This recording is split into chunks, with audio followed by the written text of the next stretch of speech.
코로나19 신규 확진자가 사흘 연속 역대 최고치를 경신했습니다. 유아박람회 참여업체 직원이 확진되면서 전시가 전면 취소됐고 프로야구 선수단에서도 추가 확진자가 나와 경기가 줄줄이 취소됐습니다.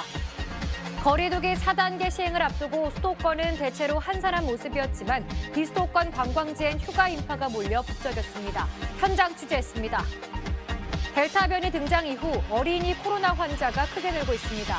백신은 어른들만 맞아왔는데 왜 그런 건지, 어린이는 백신을 안 맞아도 되는지 더 스페셜리스트에서 짚어봤습니다. 강변북로 구리 방향으로 가던 화물차가 교각 구조물을 들이받아 40대 운전자가 현장에서 숨졌습니다.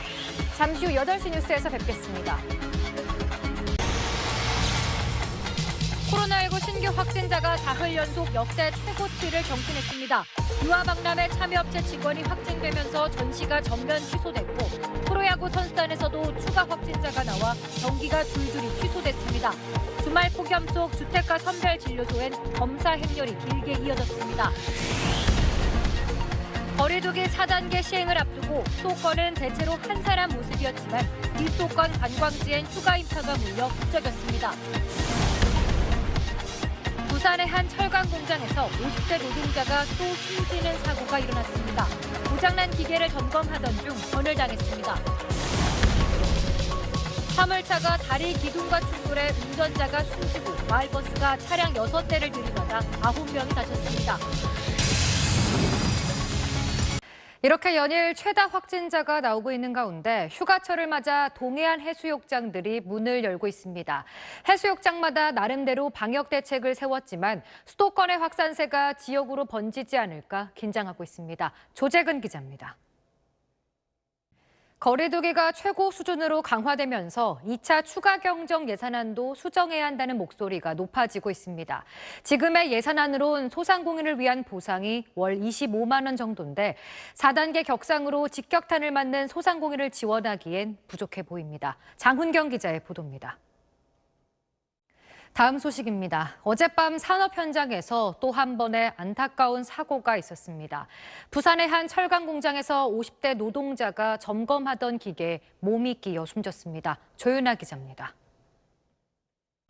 인명피해가 나는 교통사고도 잇따랐습니다. 서울 강변북로를 달리던 화물차가 다리 기둥을 들이받아 운전자가 숨졌고 제동장치가 고장난 마을버스가 차량 6대를 들이받으면서 9명이 다쳤습니다. 손영한 기자입니다.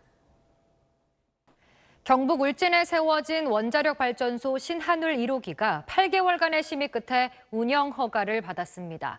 이르면 내년 3월에 가동될 걸로 보이는데 대신 그 전에 안전성을 입증해야 하는 엄격한 조건이 달렸습니다. 안영인 기자가 보도합니다. 요즘같이 덥고 습한 날씨엔 음식물 쓰레기 버리는 것도 쉽지 않죠.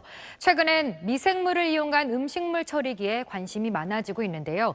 편리하고 또 환경에도 좋다 보니 가정뿐 아니라 쓰레기가 많이 나오는 대형마트에서도 활용도가 높습니다. 한지연 기자의 보도입니다. 일본 법원이 일본군 위안부 피해자를 상징하는 평화의 소녀상을 선보일 전시장 사용을 허가해야 한다는 판단을 내렸습니다.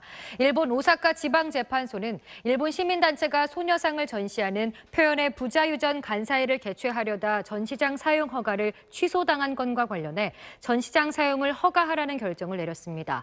이번 결정은 최근 일본에서 소녀상 전시를 막기 위해 일본 우익의 협박이나 위협이 이어지는 가운데 나온 것으로 소녀상 전시 는 예정대로 오는 16일부터 18일까지 열릴 수 있을 걸로 보입니다.